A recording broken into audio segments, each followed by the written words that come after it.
Amén. Note la palabra de nuestro Dios a partir del versículo 1, Apocalipsis 4, verso 1.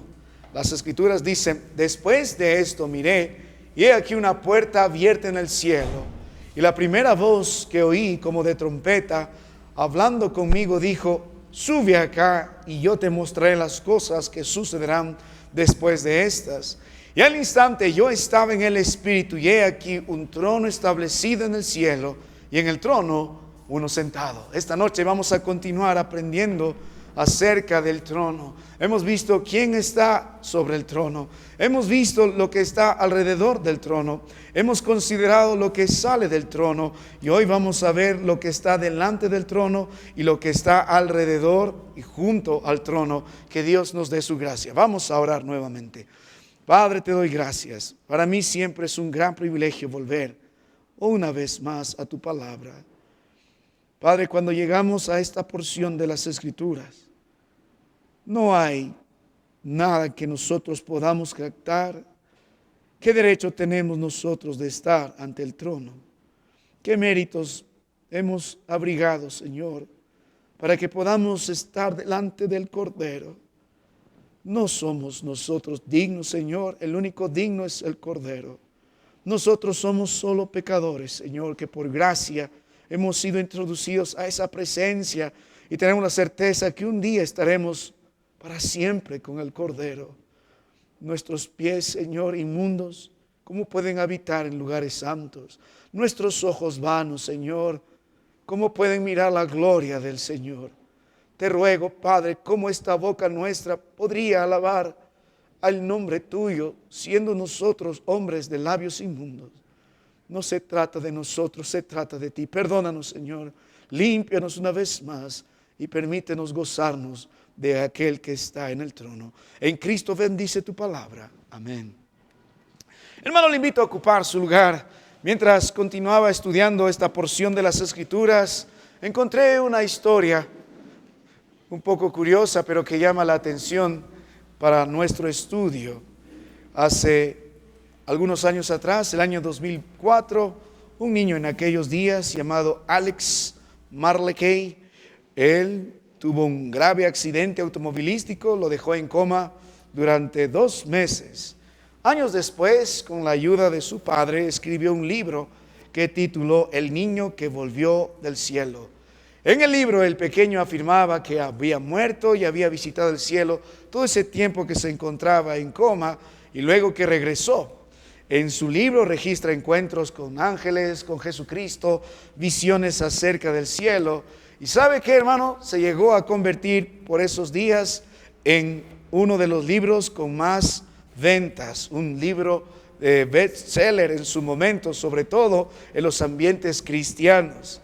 Sin embargo, con el transcurrir del tiempo, el año 2015, ya maduro este niño, ahora un joven, admitió que todo había sido un invento y que nunca había ido al cielo.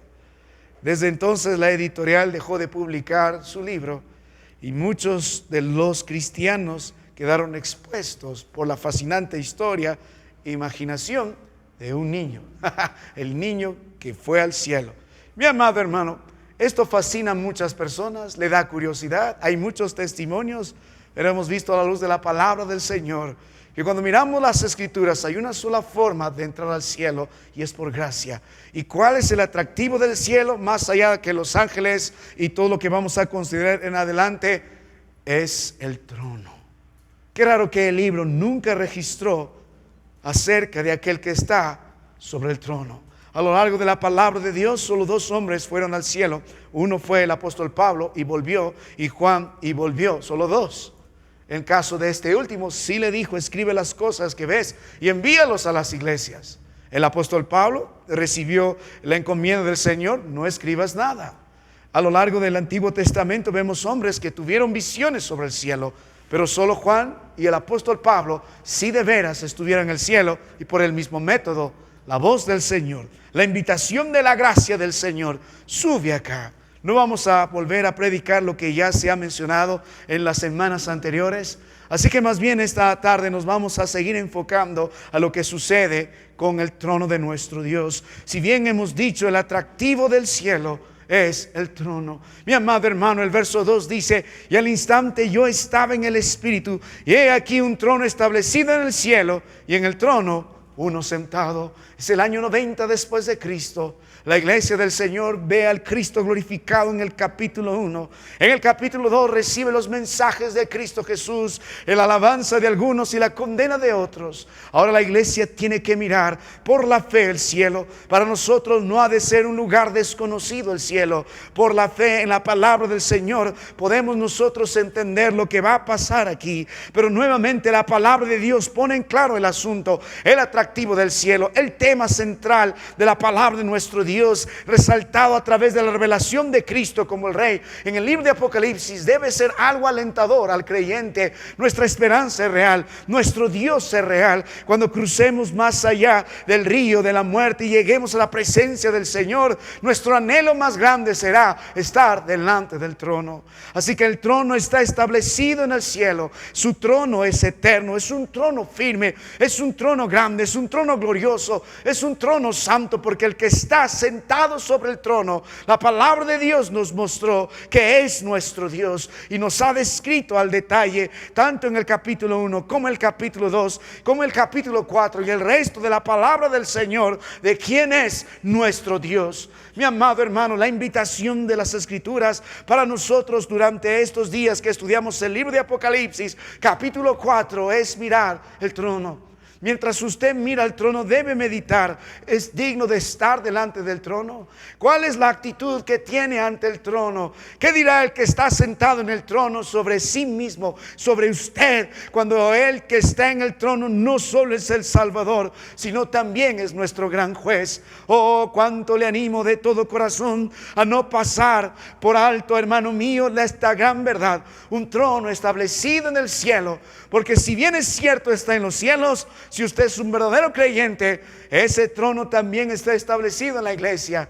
El que reina en nosotros es Cristo Jesús. Él es el Rey del que hablamos esta mañana. Él es el pastor de la iglesia. Él es el Señor de la iglesia. Él es el soberano de la iglesia. Y nosotros nos sometemos al gran Rey a través de su palabra. Pero este trono también debe estar establecido en las familias de nuestra iglesia. Él debe ser el Señor de su familia. Él debe ser el soberano de su familia. Él debe ser quien gobierna la vida de cada uno de los miembros de su casa. Un trono establecido en su hogar. Yo y mi casa serviremos a Jehová.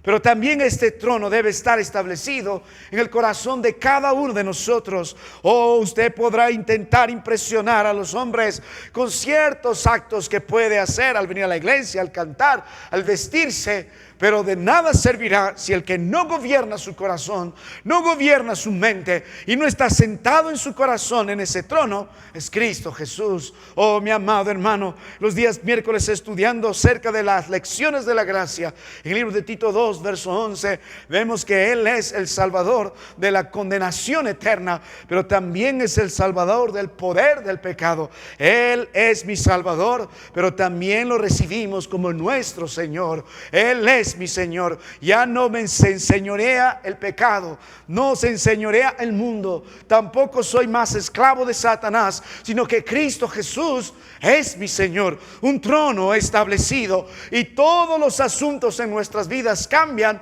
cuando sabemos comportarnos delante del trono, cuando vivimos delante del trono y cuando llevamos a los nuestros delante del trono. Su anhelo más grande al partir la presencia del Señor es mirar ese trono. La puerta al cielo será abierta. La invitación de Cristo será nuevamente: sube acá, por la gracia, por medio de la fe en Él tenemos acceso. Y lo primero que miraremos en el cielo, un trono establecido en el cielo. Así que hay lecciones para nosotros.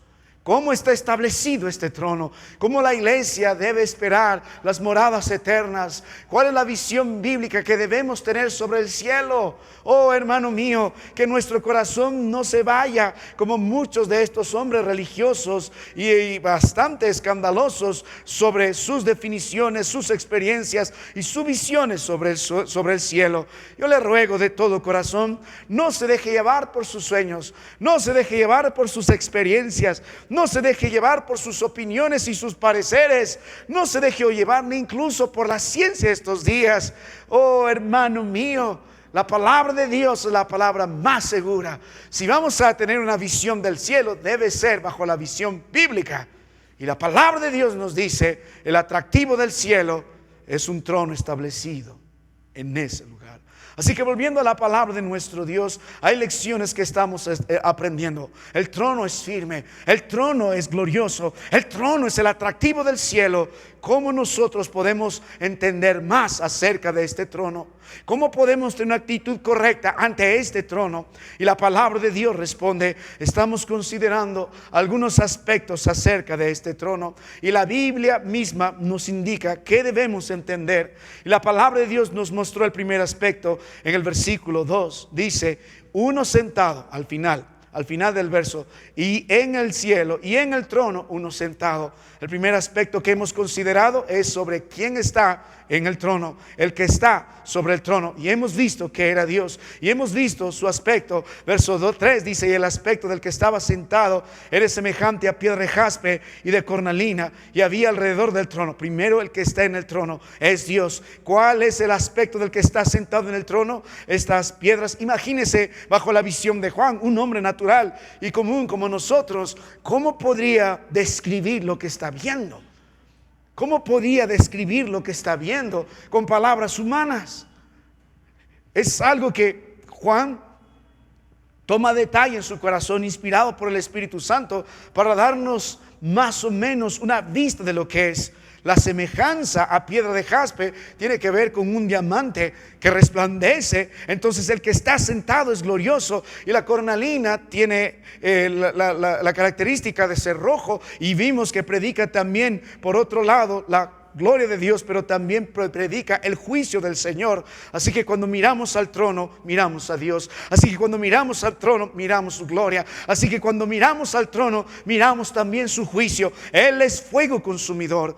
Mira el que está en el trono. La segunda lección y aspecto que hemos visto, lo que está alrededor del trono. Y había alrededor del trono un arco iris semejante en aspecto a la esmeralda. Todo lo que ves en el cielo brilla. Todo lo que ves en el cielo tiene un resplandor grande, porque predica la gloria de Dios, como este arco iris del que hemos visto a lo largo de las Escrituras, que también predica la gracia de Dios, que hace más sublime su gloria. Ahora el verso 4 estamos viendo la tercera lección. Y alrededor del trono había 24 tronos, y vi sentado en los tronos a 24 ancianos vestidos de ropas blancas, con coronas de oro en sus cabezas. Hemos meditado en esto, no solo el que está en el trono, no solo lo que la palabra de Dios nos mostró, lo que está alrededor del trono, sino que también estamos meditando, hermano mío, lo que va a salir del trono. Pero considerando la segunda lección, lo que está alrededor del trono, ese arco iris en aspecto esmeralda, también lo que está alrededor del trono, la palabra de Dios nos dice que hay 24 tronos, y en esos tronos 24 ancianos. Y hemos hecho el énfasis, creyendo en lo que la Biblia hace el énfasis. Encontrará comentarios eruditos, y muchos entrarán en opiniones quiénes son los 24 ancianos, y la palabra de Dios no nos dice claramente estos son los 24 ancianos. Más bien el énfasis no está en lo que son, sino está en lo que hacen.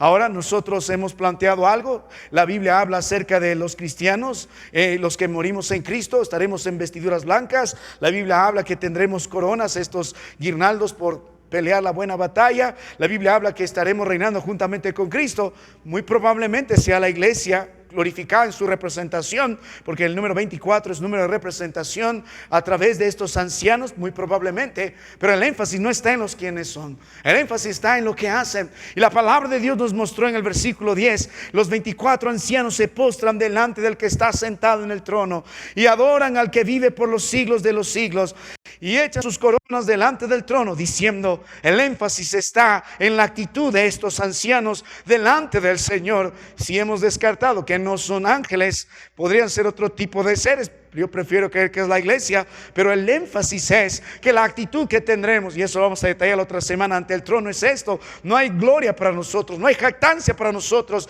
Si Él está en el trono de nuestras vidas, lo único que podemos hacer es ponernos a los pies del Señor, adorar al que vive por los siglos y tirar toda gloria y toda honra delante de nuestro Dios, cantando: Señor, digno eres de recibir la gloria, la honra y el poder, porque en Cristo Jesús tenemos una nueva naturaleza. Oh, mi amado hermano, así que volviendo a la palabra de Dios, estamos mirando un trono establecido en el cielo. Hemos visto el que está en el trono, hemos visto lo que está alrededor del trono, y ahora nota la palabra del Señor, verso 5, lo que sale del trono. La Biblia dice: y del trono salían relámpagos, truenos y voces, y delante del trono ardían 7 lámparas de fuego, las cuales son los 7 espíritus del Señor. Ahora nos toca ver lo que está saliendo del trono. Y en primer lugar hemos considerado que salían relámpagos, truenos y voces. Esto hemos visto también la semana pasada. ¿Qué es lo que sale del trono? ¿Qué es lo que procede del trono? Nuevamente la gloria, la majestad, el poder de nuestro Dios predica los relámpagos y los truenos a la luz del Antiguo Testamento, las descripciones de nuestro Dios cuando estaba dando la ley. Y a lo largo del Nuevo Testamento consideramos en el libro de Apocalipsis que los relámpagos y los truenos provienen de nuestro Dios, predican el juicio de nuestro Dios, predican que su palabra va a permanecer, su voz es sobre todas las voces. Y cada vez que encontramos esto, nos hace el Señor que pronto llegará el juicio. Nuestro Dios es temible. Oh, los que vivimos delante del trono somos testigos de que la presencia de nuestro Dios es gloriosa, la presencia de nuestro Dios es majestuosa, pero la presencia de nuestro Dios también es temible. Relámpagos, truenos y voces. Ahora entramos a la lección que nos corresponde, hermano mío. Vuelve un momento a la palabra de nuestro Dios y note con atención qué más está saliendo del trono. La palabra de Dios dice: y del trono salían relámpagos, truenos y voces. Ahora miremos la cuarta lección, lo que sale del trono. Y delante del trono ardían 7 lámparas. Hemos visto, verso 5, lo que sale del trono. Ahora vamos a ver lo que está delante del trono. Así que no se pierda, hermano mío. Hemos visto al que está en el trono, hemos visto lo que está alrededor del trono, hemos visto lo que sale del trono, y ahora vamos a ver lo que está delante del trono. Y la Biblia dice: y delante del trono ardían 7 lámparas de fuego, las cuales son los 7 espíritus de Dios. ¿Qué hay delante del trono? En primer lugar, la palabra de Dios dice 7 lámparas de fuego. En el libro de Apocalipsis, en el capítulo 1, nosotros hemos visto un grupo de lámparas y candeleros. En el libro de Apocalipsis capítulo 1, en el versículo 13, y en medio de los 7 candeleros a uno semejante al Hijo del Hombre. Verso 12 también habla de los 7 candeleros. A diferencia de estas lámparas que se podrían usar de manera doméstica en el hogar, cuando habla el Señor a figura de las iglesias, esta palabra aquí en el versículo, volviendo a Apocalipsis capítulo 4, volviendo a la palabra de nuestro Dios, dice lámparas de fuego. A diferencia de los candeleros, esta palabra lámparas es usada bastante en aquellos días para hablar de antorchas que se usan externamente. Usted sabe que toda luminaria que se pone afuera no es tan tenue como se pone adentro, tiene que ser fuerte y potente. Lo mismo, las antorchas en aquellos días eran usadas en los exteriores. Así que la Biblia está diciendo que delante del trono de Dios se encuentra en primer lugar 7 lámparas. Y estas 7 lámparas de fuego, la palabra de Dios nos muestra un detalle. La Biblia dice: y delante del trono ardían 7 lámparas, las cuales son los 7 espíritus del Señor. Gracias a Dios, porque la Biblia se interpreta a sí misma y no estamos jugando acerca de qué será esto. Y la Biblia dice lo que representa los 7 espíritus de Dios, como una antorcha fuerte, como una antorcha poderosa. Y también este tipo de antorchas eran usadas en los días de la batalla. Y la Biblia dice que representan a los 7 espíritus de Dios. El número 7 es el número de la plenitud. Bajo la palabra de Dios está describiendo cada parte del Espíritu Santo, cada aspecto del Espíritu Santo, toda obra plena que solamente el Espíritu Santo puede hacer. Nosotros hemos visto el rol del Espíritu Santo en la salvación, en el plan redentor de nuestro Dios. El Padre predestinó en su gracia un plan para quienes serían salvos. Cristo fue el protagonista de este plan, recibió a los suyos que el Padre los dio, pero el que ejecuta el plan es el Espíritu del Señor, su obra plena, su obra de gracia. En el Antiguo Testamento el Espíritu de Dios tenía un rol diferente al del Nuevo Testamento. En el Antiguo Testamento el Espíritu de Dios venía y se iba, venía por un trabajo específico. ¿Recuerda con Sansón? Vino y capacitó a Sansón y luego se volvió a ir.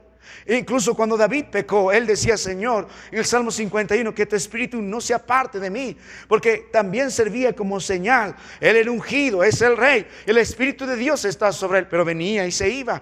En el nuevo pacto Dios prometió que su Espíritu estará en nosotros, y cuando vemos a Cristo Jesús estando en medio de nosotros, predicó y habló que ese Espíritu vendrá y estará sobre nosotros y estará en nosotros, el gran consolador, el Espíritu de gracia habitando en el creyente, el Dios Santo en medio de nosotros, pero obrando.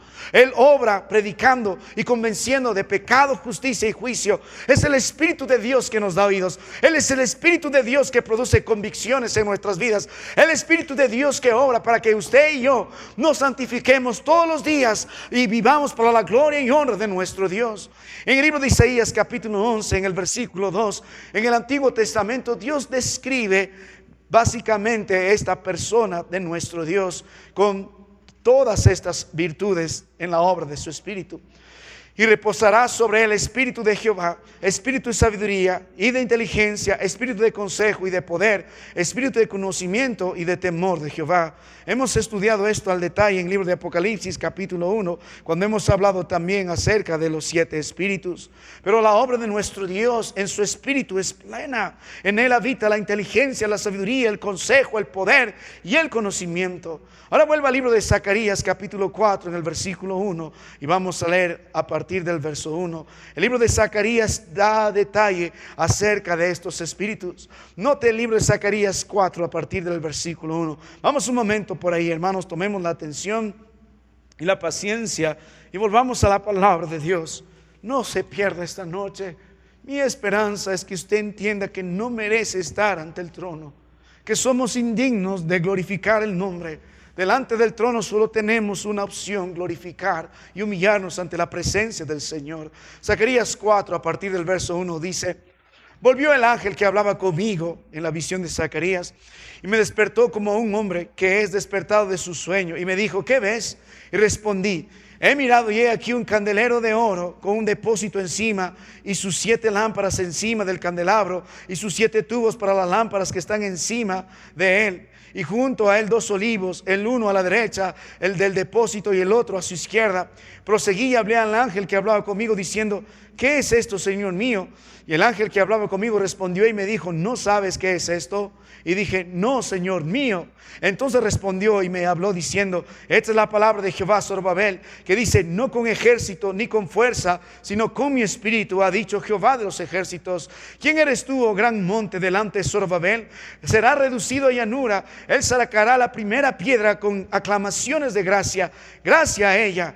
Oh, mi amado hermano, y luego dice las Escrituras en el versículo 8: vino a mi palabra, vino palabra de Jehová a mí diciendo: las manos de Zorobabel echarán el cimiento de esta casa y sus manos la acabarán, y conocerás que yo, Jehová de los ejércitos, me envió a vosotros, porque los que menospreciaron el día de las pequeñeces se alegrarán y verán la plomada en la mano de Zorobabel. Estos 7 son los ojos de Jehová que recorren toda la tierra.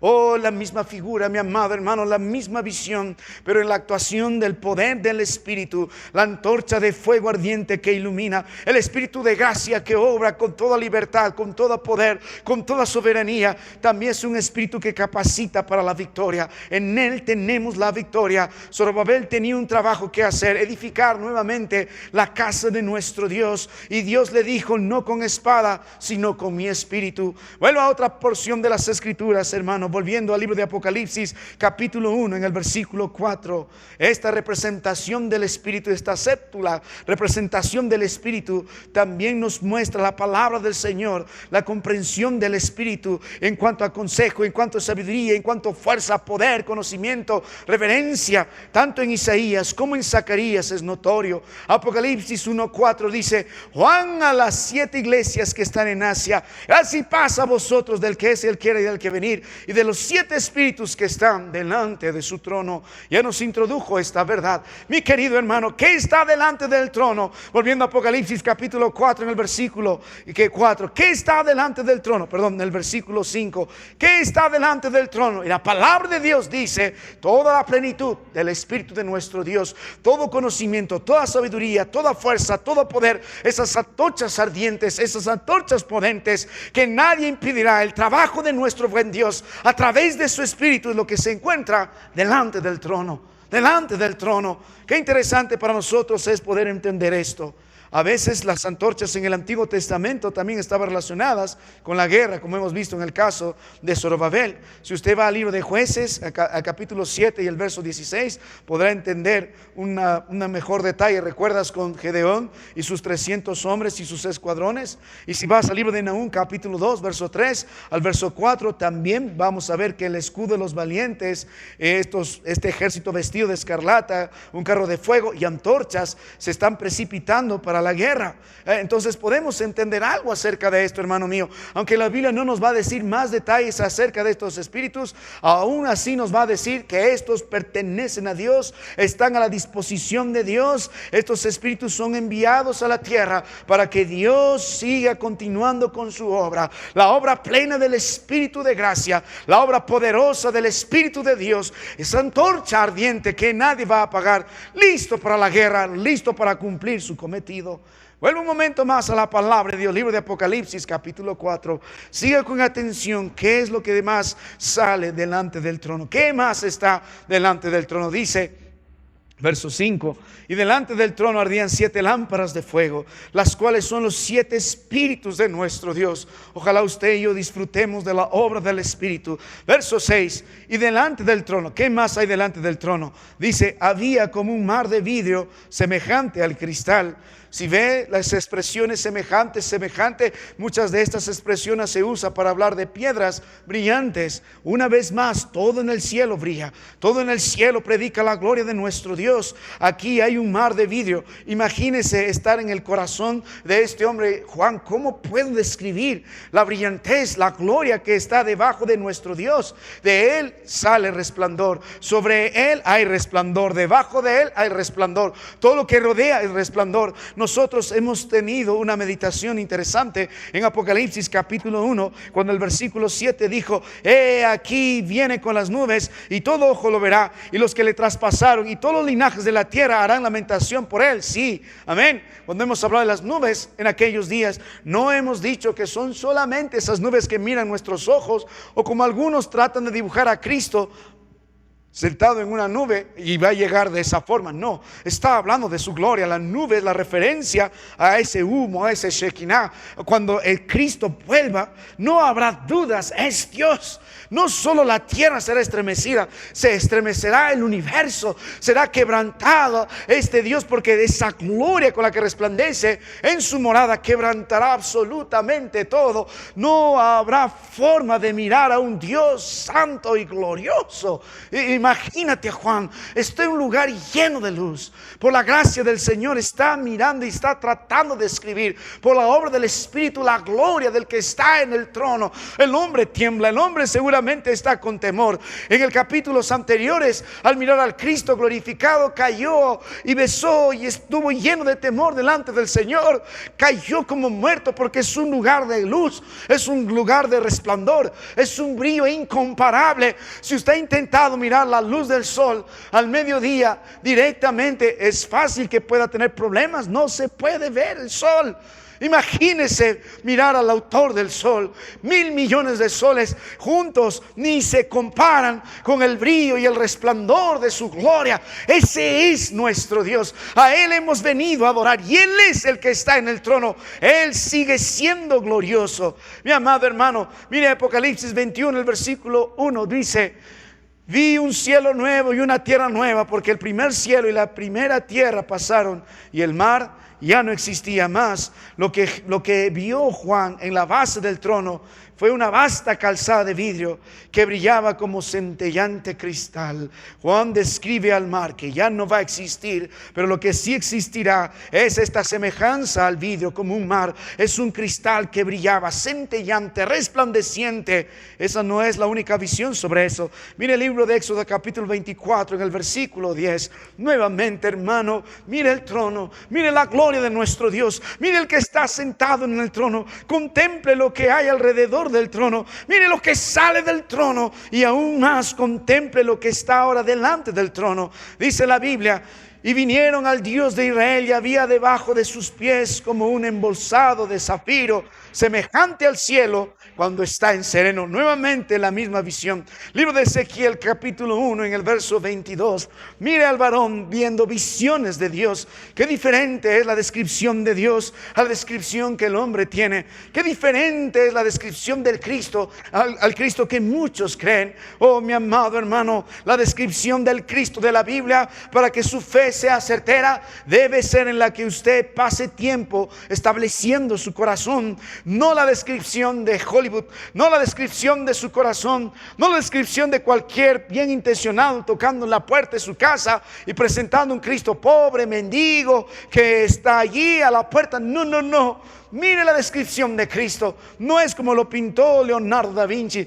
no es como cualquier otro pintor renacentista. No tiene un cabello largo, sedoso, ojitos tiernos y unas manitos suaves y limpias. No, mi amado hermano, mire la descripción del Cristo de la Biblia. Mire que está en el trono, que su fe pueda crecer, porque nosotros miramos poniendo la mira a Cristo Jesús, no en las cosas de abajo, sino en las de la tierra, no en las de la tierra, sino en las cosas de arriba. El libro de Hebreos 12:2 dice: puesto los ojos en Jesús, hemos visto al Cristo en medio de nosotros, hemos visto al Cristo crucificado, pero hemos visto al Cristo resucitado, y ahora miramos al Cristo eterno, reinante, que intercede por nosotros allá en el cielo. Un trono establecido, y mi Dios es glorioso. Oh, mi amado hermano, note Ezequiel 1:22: y sobre las cabezas de los seres vivientes apareció una expansión a manera de cristal maravilloso, extendido encima sobre sus cabezas.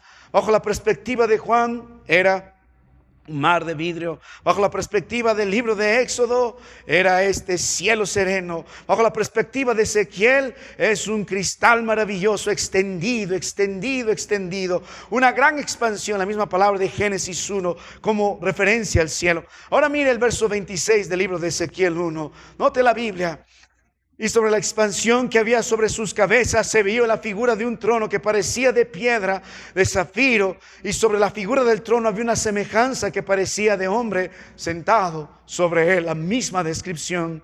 Hermano mío, el cielo es un mundo de resplandor, es un mundo de luz. No hay tinieblas, tampoco hay ciertas apariciones borrosas. Es un mundo de luz, es un mundo de brillo deslumbrante. El cielo va a refractar toda gloria de nuestro Dios. Brilla, brilla, más grande que las joyas, más grande que los cristales. Va más allá de nuestra imaginación, va más allá de nuestra capacidad para poder describir y poder detallar o poder imaginar cómo es el cielo. Mire el libro de Apocalipsis 21 a partir del verso 10 en adelante. Oh, hermano mío, nosotros cuando éramos bastante pequeños mirábamos en la iglesia la película El infierno ardiente, y había luego una pequeña descripción del cielo y había ciertas imágenes del cielo. Contemplando esas referencias, tanto del infierno con el cielo, con la palabra de Dios, estábamos muy lejos. Estamos muy lejos. Puede mirar los cuadros acerca del cielo, la gente bonita conversando con vestiduras blancas en un campo verde. Cuán diferente es la descripción, cuán diferente es la descripción. El cielo es luz, es un brillo incandescente, es un resplandor cegador. Todo allí predica la gloria de Dios. Y el trono resplandece, y el que está en el trono resplandece, y lo que está alrededor del trono resplandece, y lo que sale del trono resplandece, y lo que está delante del trono resplandece. Todo predica la gloria de Dios. Ese es nuestro Dios. Verso 10, Apocalipsis 21 dice: y me llevó en el espíritu a un monte grande y alto, y me mostró la gran ciudad santa de Jerusalén, que descendía del cielo de Dios, teniendo la gloria de Dios. Y el fulgor era semejante a una piedra preciosísima, como una piedra de jaspe, diáfana como el cristal. Otra vez, este tipo de piedras hacen un proceso especial con la luz. La rebotan, la refractan, la dividen, pero hacen que brille, que brille. Cuando estábamos nosotros trabajando en la pintura, algunos preguntan, ¿es mármol, pastor? ¿Es mármol, pastor? No tenemos tanta plata para poner mármol. Es una pintura que se llama estuco, que le da esa apariencia. Amén, hermano. Y se malogra y hay que arreglarlo. Gracias a Dios por el hermano Will. Es lo mejor que podemos hacer, pero esto no es comparado a la gloria de Dios. Hermano, ¿sabe por qué estamos meditando en esto? Porque la iglesia debe vivir mirando a ese Dios glorioso. Porque nosotros debemos tener la actitud correcta mirando a ese Dios glorioso. Porque nosotros vamos a cumplir el propósito de Dios si vivimos delante de la gloria de Dios. Ninguno de ustedes, hermano mío, va a servir al Señor, ni va a servir a su familia correctamente delante del Señor si no los lleva al trono. Si ellos no contemplan la gloria de Dios. Delante del trono no hay tiempo para chistes, no hay tiempo para excusas, no hay tiempo para hipocresía, no hay tiempo para pecado, no hay tiempo para pleitos, no hay tiempo para contiendas. Solo hay una sola cosa que vamos a hacer. Vamos a darle gloria y honra al Rey. Todo en Él es glorioso. Todo en Él brilla. Ahora volvemos a las Escrituras nuevamente. Apocalipsis 21, ahora el verso 18 dice: el material de su muro era de jaspe, pero la ciudad era de oro puro, semejante al vidrio limpio. ¿Ves? Toda la descripción tiene que ver con gloria, con gloria, con gloria, con brillo, con resplandor. Ahora, volviendo a la palabra del Señor, hermano, aquí vamos a entrar al mensaje de esta noche. Libro de Apocalipsis, capítulo 4. Ahora veamos lo que está junto y alrededor del trono. Hemos visto al que está en el trono. Hemos visto lo que está alrededor del trono. Hemos visto lo que sale del trono. Hemos visto lo que está delante del trono. Y ahora vamos a considerar, hermano mío, algo más. Lo que está junto y alrededor del trono.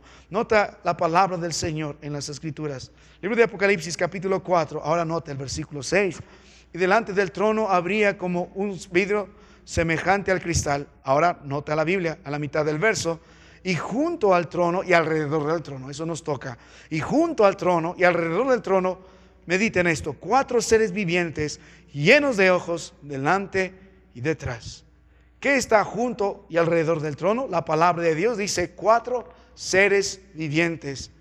Vamos a ver a la luz de la palabra de Dios que desempeñan algo importante en el libro de Apocalipsis, en el plan de nuestro Dios.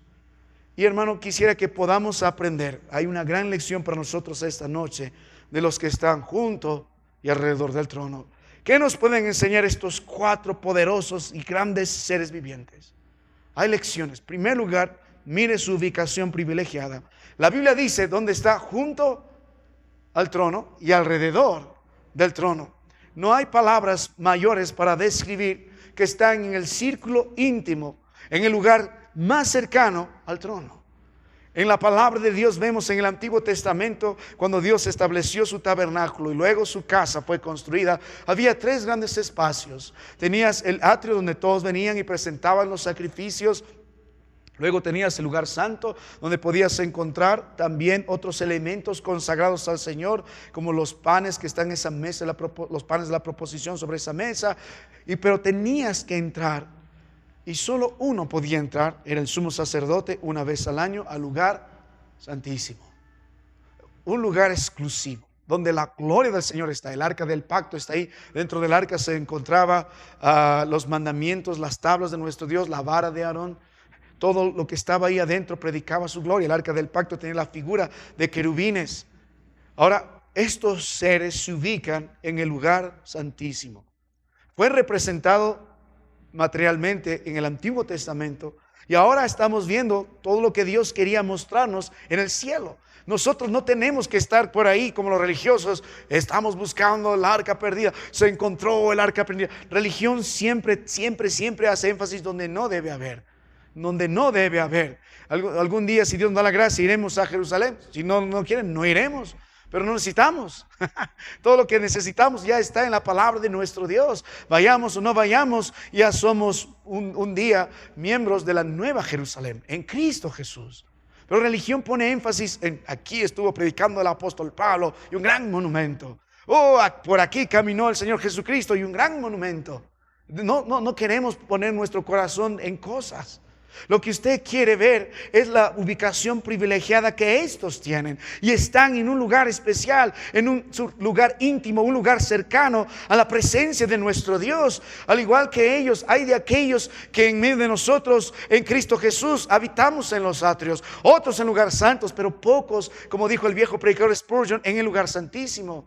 ¿Ha escuchado alguna vez este Salmos que animó a muchos en los días de la pandemia? Vuelva al libro de Salmos capítulo 91 en el versículo 1. Salmos 91 verso 1, la Biblia dice: el que habita al abrigo del Altísimo morará bajo la sombra del Omnipotente. Y luego hemos aprendido a reclamar todas las promesas. Y hay algunos que murieron predicando estas promesas y algunos tuvieron el deseo de preguntar: pastor, parece que esto no fue real, porque Dios dijo que me va a librar de esto, no llegará mortandad, caerán a tu lado 1000 y 10,000, mas a ti no llegará. Pero ¿por qué murieron algunos y otros no?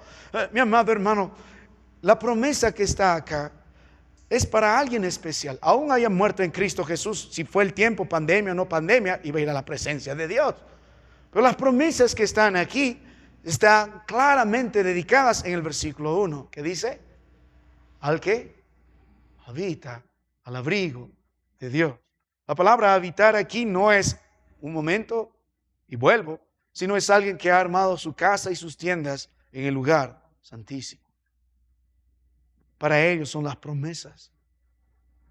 Hay una relación íntima de estos hombres con el que está en el trono, de estos seres vivientes. Así que volviendo a la palabra del Señor, usted puede meditar el lugar privilegiado que estos tienen. Y si vuelve al libro de Ezequiel en el capítulo 1 y medita, no tengo el tiempo, pero a partir del versículo 4 hasta el versículo 25 hay una descripción detallada del aspecto de ellos. Una descripción detallada de lo que ellos hacen. Hay una descripción detallada de su ubicación, de su movimiento constante alrededor del trono. Son seres vivientes que no están solamente estáticos, sino dinámicos, constantemente se están moviendo. Pero el punto de su ubicación es que ellos están allí, junto y alrededor del trono. Ellos viven ahí, junto y alrededor del trono. Ellos trabajan allí, junto y alrededor del trono. Ellos sirven allí, junto y alrededor del trono. Ellos viven en esta gloria. Son seres también gloriosos. Son seres que magnifican la gloria del Señor y viven en este ámbito interno del trono de nuestro Dios. ¿Sabe? Mientras meditaba en esta gran verdad, usted y yo debemos reflexionar, hermano mío.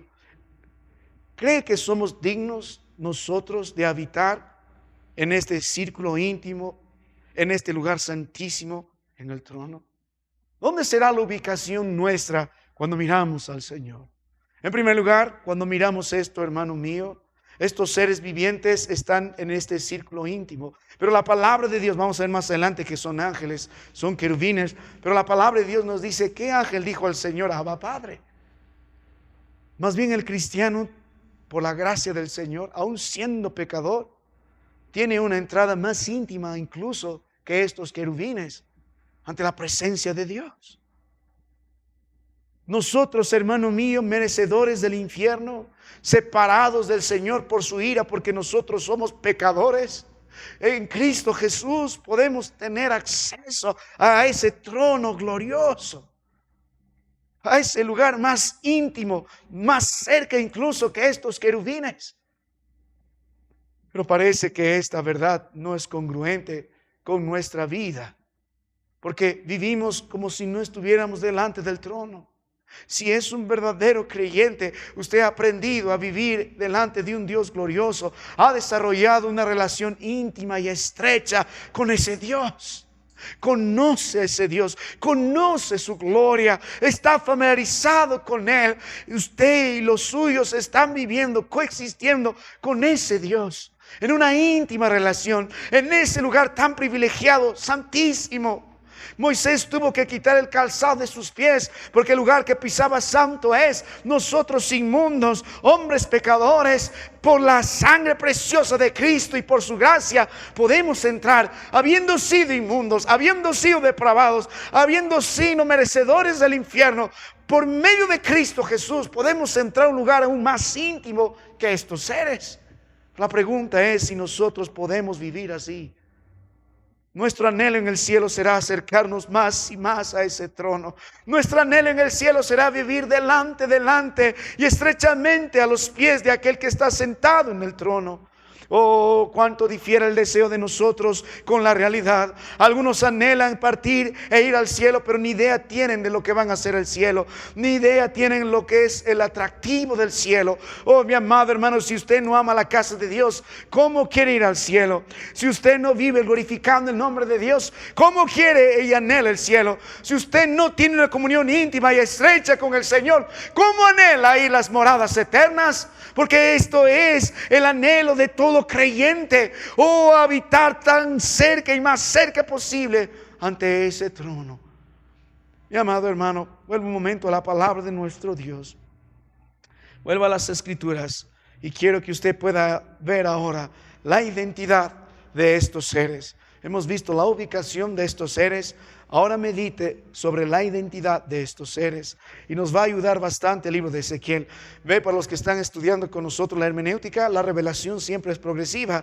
O sea, para Apocalipsis necesitamos ver el libro de Daniel, el libro de Zacarías, el libro de Ezequiel, el libro de Isaías, también parte del libro de Éxodo. Pero ahora note la Biblia, el libro de Ezequiel capítulo 10, verso 15. ¿Quiénes son estos seres? En el libro de Ezequiel 10:15, la palabra de Dios nos muestra que Ezequiel identifica claramente a estos como querubines. Y se levantaron los querubines. Este es el ser viviente que vi en el río Quebar. ¿Quiénes son los que están aquí? Y en el libro de Ezequiel 1 nos va a describir también quiénes son.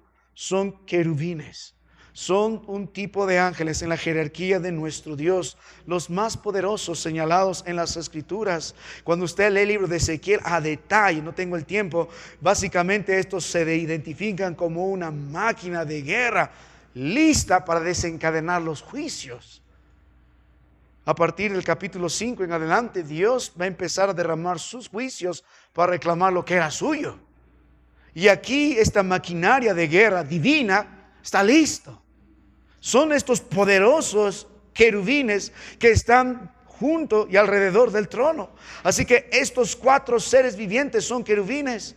Es el orden más exaltado entre los ángeles y la palabra de Dios siempre los asocia con el poder glorioso y santo de nuestro Dios. Mira el libro de 1 Samuel capítulo 4 en el versículo 4 dice: enviaron pues al pueblo a Silo y trajeron de allá el arca del pacto de Jehová de los ejércitos que mora entre los querubines. Y ese es el énfasis, entre los querubines, porque asocia a los querubines con el poder, con la gloria de nuestro Dios. En 2 Samuel 6:2, hablando de David, dice 2 Samuel 6:2, y se levantó David y partió a Balá de Judá con todo el pueblo que tenía consigo para hacer pasar de ahí el arca de Dios, sobre el cual era invocado el nombre de Jehová de los ejércitos, que mora entre querubines. Que mora entre querubines. Mire cómo Dios hace énfasis en la ubicación de estos hombres y cómo los identifica como estos seres poderosos que viven para ejecutar las órdenes del Señor. Son relacionados con la santidad, con la gloria, pero sobre todo con el poder de nuestro Dios. En 2 Samuel 22:11, algo parecido, la palabra de Dios dice: y cabalgó sobre un querubín y voló sobre las alas del viento. En Salmos 80, el versículo 1, también se habla de esto, que Él está morando entre querubines y que nuestro pastor resplandece entre querubines. En Salmos 99, el versículo 1, también la Biblia dice: Jehová reina, temblarán los pueblos. Él está sentado sobre los querubines, se conmoverá la tierra. Lo mismo en el libro de Isaías capítulo 37, en el verso 16, perdón por ir rápido por cuestión del tiempo, pero dice: Jehová de los ejércitos, Dios de Israel, que moras entre los querubines, solo tú eres Dios de los reinos de la tierra.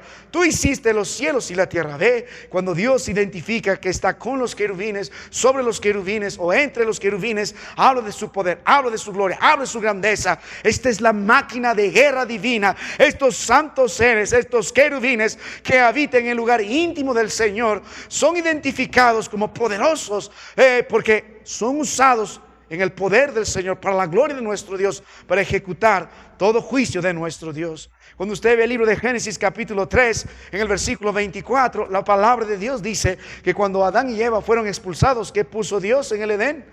Querubines con espadas, para que estos no puedan entrar. ¿Ve la diferencia?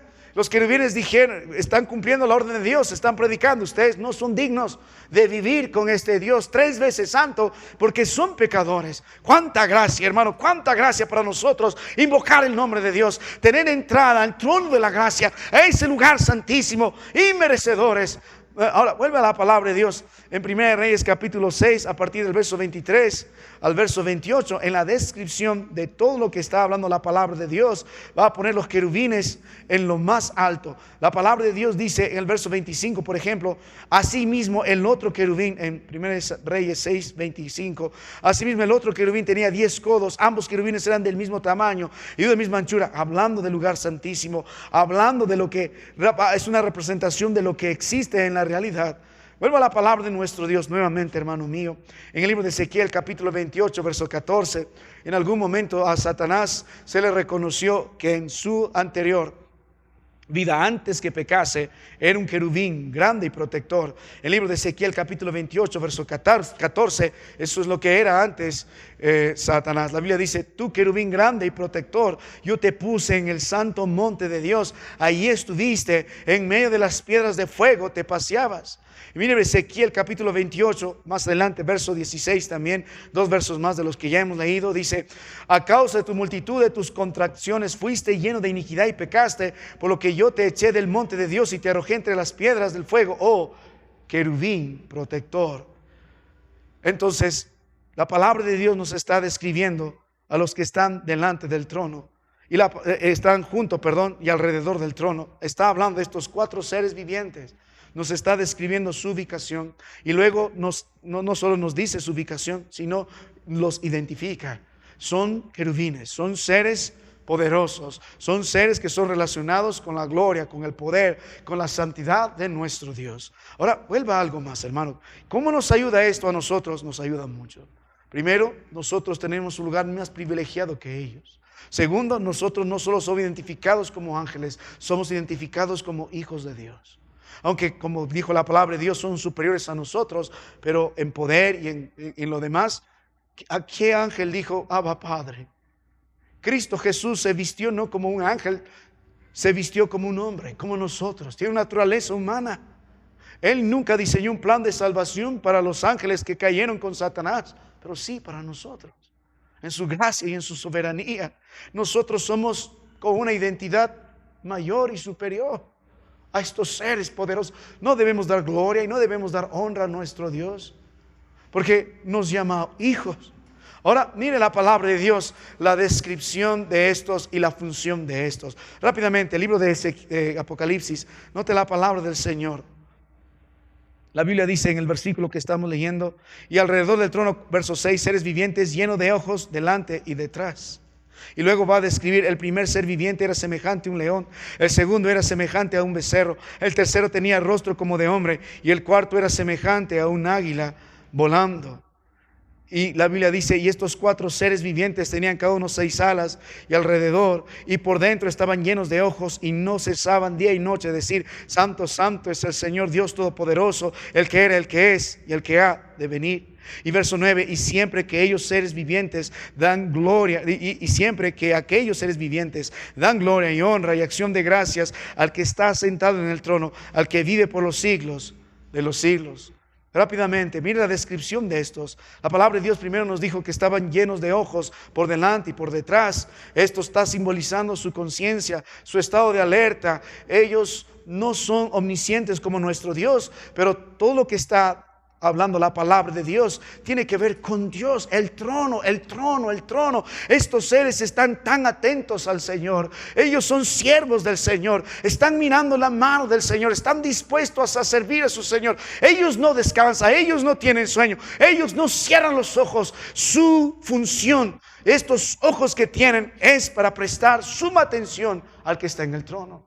Para nosotros como siervos del Señor, con un llamado superior, por ser llamados hijos de Dios, con una ubicación privilegiada sobre ellos, porque estamos introducidos a ese lugar santísimo por la sangre de Cristo Jesús. Debemos ser mejores siervos que los querubines. Pero los querubines para nosotros tienen grandes lecciones, porque en primer lugar, estos hombres están atentos a su Señor, dispuestos a servir a su Señor. Sus ojos nunca se cerrarán, siempre mirando la mano de su Señor, siempre mirando alguna orden de su Señor, constantemente mirando al trono. Oh, hermano mío, estos nos ganan como siervos 1000 a 1, mucho más. No somos nosotros hombres que están atentos al Señor, nuestros ojos mirando al mundo, ocupado en cosas terrenales, peleándose entre nosotros, ojos llenos de tinieblas, como veremos la próxima semana. Cuán grandes son las tinieblas que hay en nosotros, porque la lámpara del cuerpo está mal. Estos deseos de los ojos que nos apartan de la verdad, como nunca miran el trono del Señor, como no miran los buenos siervos la mano del Señor, las indicaciones del Señor, las ordenanzas del Señor. Nuestros ojos deben estar puestos constantemente ante la persona de Cristo Jesús, en su palabra, en sus propósitos, como buenos siervos. Por eso estamos siempre lejos de la voluntad de nuestro Dios, porque sus ojos no están puestos al que está en el trono, sino en sí mismo y en esta visión terrenal que ha cegado el corazón de muchos, afanando y turbándose por lo que no conviene, puesto sus ojos en el pecado, puesto sus ojos en el vicio, puesto sus ojos en sus propios intereses. No miran las manos del Señor. Oh, mi amado hermano, ¿no cree que hay lecciones que podemos aprender de estos seres poderosos? Ahora, la palabra del Señor también nos va a ilustrar algo. La Biblia dice en el libro de Ezequiel capítulo 1 verso 18: y sus aros eran altos y espantosos y llenos de ojos alrededor de las 4 ruedas. En Ezequiel 10:12 otra vez hace el énfasis: y todo su cuerpo, sus espaldas, sus manos, sus alas y las ruedas estaban llenos de ojos alrededor en sus 4 ruedas. No había detalle que escapaba de estos en cuanto a la vista que tenían del trono. Estaban tan atentos, podían mirar todo, no descansaban en ello. Toda su atención está en el trono. La Biblia hizo el énfasis en el Antiguo y en el Nuevo Testamento. Ahora, nota algo más en la descripción y en la función de ellos. Tienen ojos, tienen el trabajo de estar pendientes al detalle de las órdenes de su Señor. Tienen 4 caras también. La palabra de Dios nos va a mostrar eso. Hemos visto en el libro de Apocalipsis capítulo 4 estas 4 caras que ellos tienen. Uno a semejanza de león, otro a semejanza de becerro, el verso 7, otro semejanza a hombre y el último semejanza a un águila volando.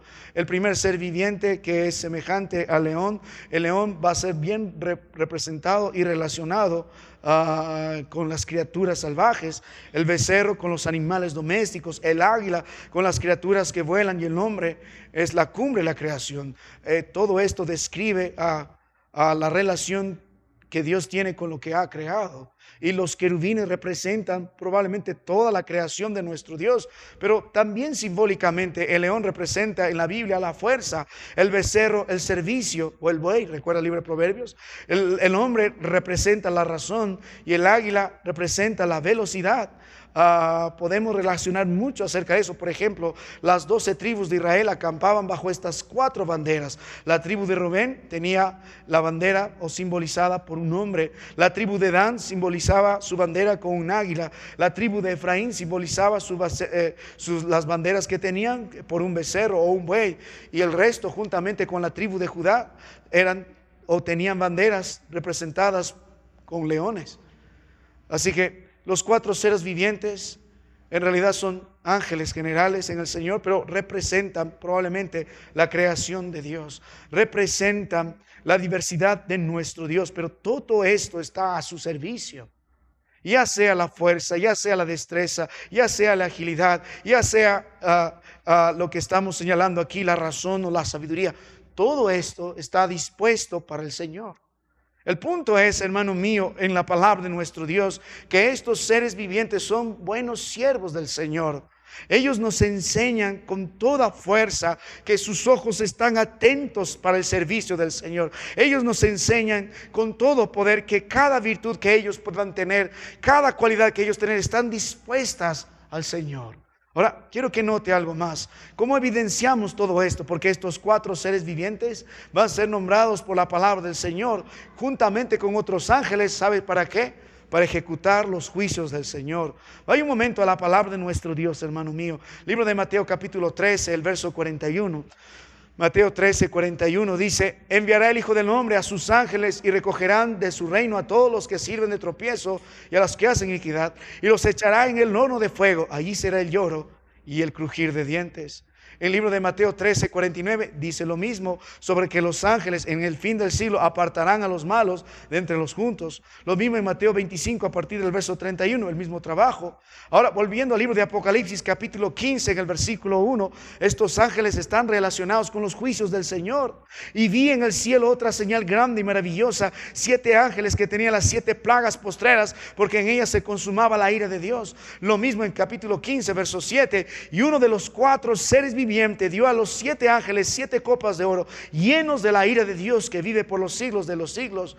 Concuerda con la visión de Ezequiel, esa maquinaria de guerra divina, lista para desatar los juicios del Señor. Y los 4 seres vivientes van a participar en la reclamación de esta tierra, en la reclamación de este hombre, en los juicios del Señor. Oh, mi amado hermano, si ve Apocalipsis capítulo 6, verso 1 en adelante, notará, dice: vi el Cordero abrió uno de los sellos y oí a uno de los 4 seres vivientes decir como la voz de trueno: ven y mira. Y miré, y aquí un caballo blanco, y el que lo montaba tenía un arco, y le fue dada una corona, y salió venciendo y salió para vencer. Oh, estos van a participar directamente en los juicios venideros que vendrán en los días de la tribulación. Algunos estarán al principio de los juicios divinos, otros estarán en medio de los juicios divinos. Mi amado hermano, otro va a decretar durante los juicios divinos el desastre económico sobre la tierra en Apocalipsis 6 verso 6. Otros va a participar cuando se derrame las copas de los 7 ángeles que participarán en los juicios de Dios, cuando se derrame estas 7 copas en el libro de Apocalipsis capítulo 15 en el versículo 7. Vuelva al libro de Apocalipsis rápidamente, hermano mío, ya vamos a estar terminando, me queda poco tiempo. Vuelva a la palabra de Dios, libro de Apocalipsis capítulo 4. Son buenos siervos. ¿Qué siervos son? Ellos habitan en un lugar santísimo. Sus ojos están atentos a todo. Cada virtud, cada poder, cada representación de ellos está al servicio de su Señor. Ellos participan en el plan de nuestro Dios, en su plan redentor, en la ejecución de los juicios del Señor.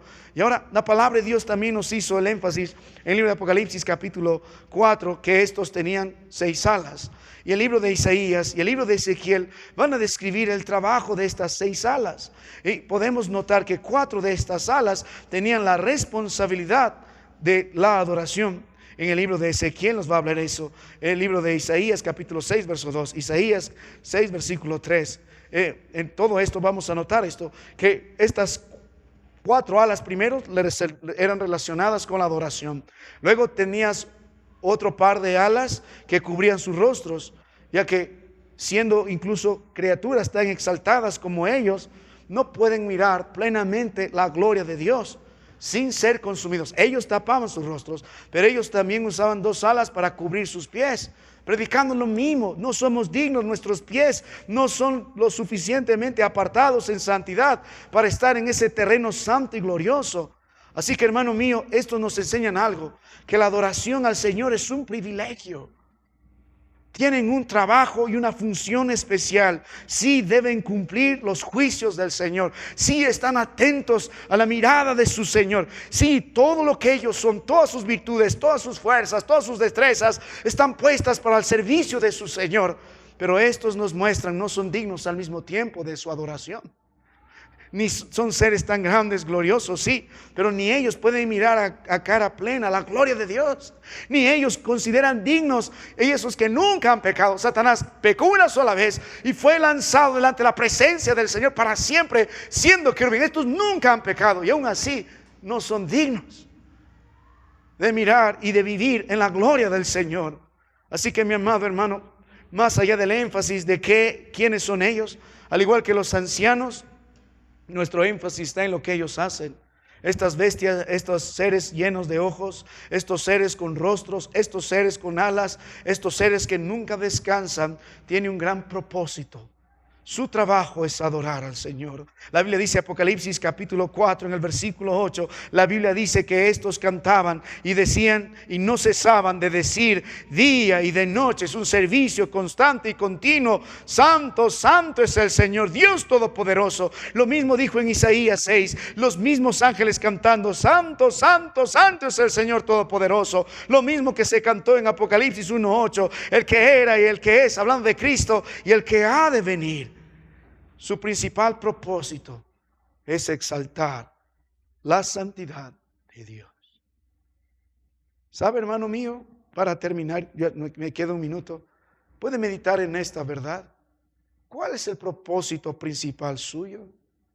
Si estos seres que nunca han disfrutado de la sangre preciosa de Cristo Jesús, con todo el corazón, con todo gozo, dicen santo, santo, santo, santo, defienden la santidad de Dios, ponen en alto la santidad de Dios, predican la santidad de Dios, entienden la santidad de Dios. Usted y yo, que hemos sido rescatados de una vana manera de vivir, con mayor privilegio que ellos, mejor ubicación, ¿no tendremos nosotros mejor trabajo que decir santo, santo, santo? ¿No somos primeros que ellos llamados a defender la santidad del Señor? Si usted es un verdadero siervo, usted es un hombre que ama la santidad de Dios. Usted es un hombre que predica la santidad de Dios. Usted es un hombre que exalta la santidad de Dios. Usted es un hombre que anhela la santidad de Dios. Si no, no es un siervo, ni usted ni los suyos. Los seres más poderosos de la tierra fueron creados con un solo propósito: defender la santidad del que está en el trono. ¿Y qué de nosotros? La próxima semana vamos a llegar al centro de estos mensajes, porque vamos a ver lo que se dirige al trono. Y vamos a ver la adoración al Cordero. Y vamos a aprender algunas lecciones. ¿Usted cree que el cielo va a ser diferente? ¿Por qué pasamos tiempo con los hermanos no solo ensayando, sino leyendo la palabra de Dios en cuanto a la adoración en el cielo, en la adoración en la iglesia? Porque los principios que están en la palabra de Dios van a ser los mismos principios de adoración en el cielo. Dudo que vamos a agandar nuestra pandereta y empezar a saltar cantando tra la la la la la, echado a la mar la la la. Dudo. Lo que vamos a estar haciendo en el cielo es cantando de la santidad de nuestro Dios, de su gloria y su honra. Si usted no ama la santidad de Dios, ¿por qué anhela el cielo? Si usted no vive en la santidad de Dios, ¿por qué anhela el cielo? Si usted no vive defendiendo la gloria y la santidad del Señor, ¿por qué quiere vivir en el cielo? Si usted sigue envolviéndose en estos pecados vez tras vez, en su inmundicia, en su inmoralidad, en su hipocresía, en ese corazón corrupto, licencioso, ¿por qué quiere ir al cielo? Si no puede pararse por la santidad del Señor en la tierra, ¿qué espera en el cielo? Nosotros tenemos mejores privilegios que ellos. Pero doy gracias al Señor porque está en el trono. No merecemos, son las gracias del Señor. Vamos a terminar en oración. Padre, gracias por tu palabra. El trono establecido en el cielo. Hemos visto, Padre, el que está en el trono, lo que sale del trono, lo que está alrededor del trono, lo que está delante del trono, lo que está junto y alrededor del trono. Todo predica, tú eres glorioso, tú eres santo, tú eres majestuoso, tú eres soberano, tú eres fuego consumidor. Pero también vemos tu gracia. ¿Cómo podemos nosotros, Señor, seres tan inmundos, ser introducidos a una gloria así? Y nos llamas hijos, teniendo un lugar más privilegiado que estos seres. ¿A qué ángel has llamado hijo? ¿Qué ángel dijo Abba, Padre? Nosotros sí. Perdón, Señor, si fracasamos como siervos. No defendemos tu gloria. No estamos mirando tu gloria. No estamos disponiendo todo lo que somos para tu gloria y para tu honra. lo mejor de nosotros se gasta en este mundo. Perdónanos, Señor. Gracias. Gracias por el ejemplo de estos seres. Permítenos, Señor, vivir constantemente en este lugar santísimo. Perdóname a mí, perdona a este pueblo. En Cristo te ruego.